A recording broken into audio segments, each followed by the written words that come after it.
तो इस सत्र में हम लोग बात करते हैं डिमिन्यूटिव की, जिसका अर्थ होता है बहुत छोटा। डिमिन्यूटिव का मैं स्पेलिंग बोल दे रहा हूँ, DIMINUTIVES। डिमिन्यूटिव्स, जिसका अर्थ होता है बहुत छोटा।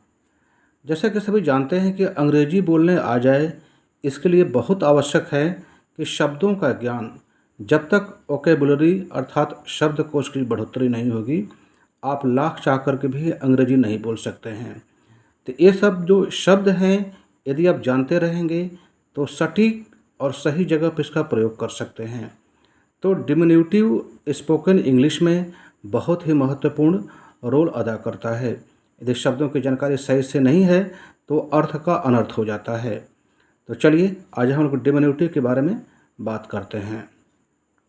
यहाँ पर थोड़ा सा बस केवल मैं डिमिन्यूटिव का संग्रह दे रहा हूँ, और अधिक जानकारी के लिए आप लोग अलग से भी पढ़ सकते हैं या मुझसे संपर्क कर सकते हैं। हम लोग इसको एक उदाहरण से समझते हैं। जैसे बुक, और इसका मैंने डिमिन्यूटिव लिखा हुआ है बुकलेट। हालांकि बहुत से शब्द ऐसे बच्चों के सामने आएंगे जिसको वो लोग पढ़ नहीं सकते हैं या हिंदी नहीं जानते हैं, तो मेरी बातों को ध्यान से सुने। यहाँ पर हिंदी भी देखने को सुनने को मिल जाएगी।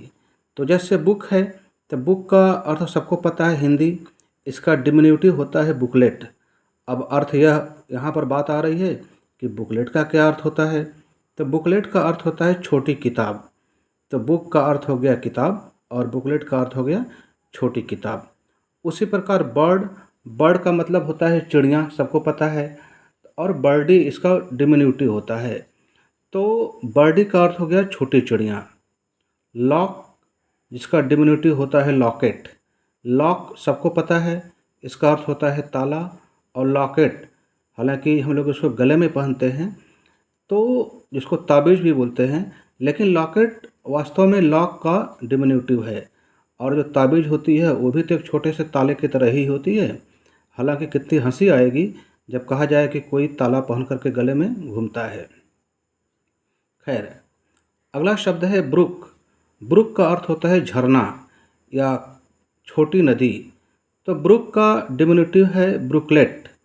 तो अब तो अर्थ समझ ही गए होंगे। ब्रुकलेट का अर्थ होता है छोटा झरना या छोटी नदी। क्राउन, क्राउन का अर्थ होता है मुकुट, जो पहले राजा महाराजा पहना करते थे, और इसका डिमिन्यूटिव है कोरोनेट अर्थात छोटा मुकुट। कह सकते हैं छोटे बच्चों को खुश करने के लिए पहनाया जाता है। पार्ट, इसका डिमिन्यूटिव है पार्टिकल। पार्ट का मतलब सभी जानते हैं कि होता है हिस्सा, कह सकते हैं कि बड़ा हिस्सा, लेकिन अब उसमें भी छोटे सी बात अगर आ जाए तो उसको कहते हैं पार्टिकल।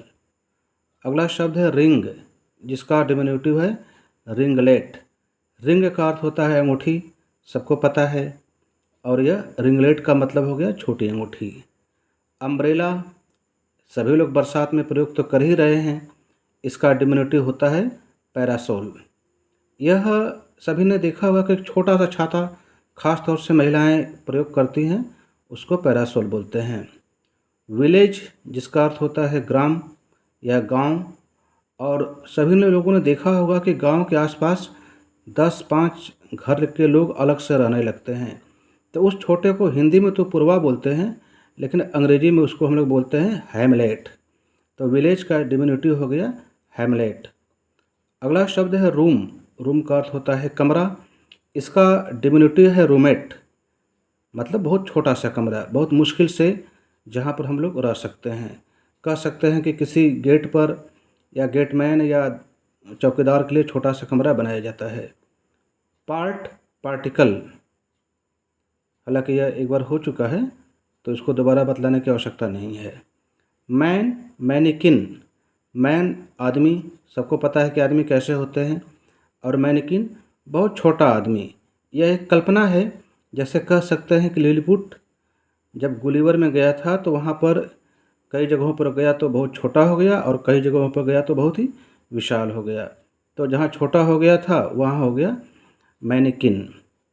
अगला बात करते हैं आई। आई का अर्थ सबको पता है, आँख होता है, इसका डिमिन्यूटिव हो गया आईलेट, छोटी आँख। कभी कभी देखा जाता है कुछ जानवरों की या बहुत से छोटे बच्चों की आंखें बहुत छोटी सी होती है, तो उसको हम लोग आइलेट कहते हैं। कार कार पर तो सभी लोग यात्रा करते ही हैं। चैरियट इसका डिमिन्यूटिव होता है। हालांकि चैरियट को हिंदी में रथ बोलते हैं, जिस पर राजा महाराजा बैठ कर के यात्रा करते थे। फिर भी वह छोटा ही होता था, तो कार का डिमिन्यूटिव हो गया चैरियट। और हिल का मतलब होता है पहाड़ी, तो पहाड़ी और इसका जो डिमिन्यूटिव है हिलॉक, अर्थात छोटी पहाड़ी।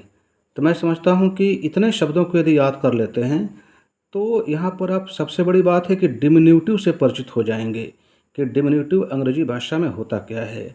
यह सब शब्दों का सही प्रयोग, सही जगह प्रयोग, सटीक प्रयोग की बात समझाता है। तो छात्रों को सुझाव है कि इन शब्दों को नोट करके याद कर लें और बोलचाल की भाषा में इसको प्रयोग में ला सकते हैं। तो अभी के लिए इतना ही। मिलते हैं कल कुछ नए टॉपिक के साथ। धन्यवाद।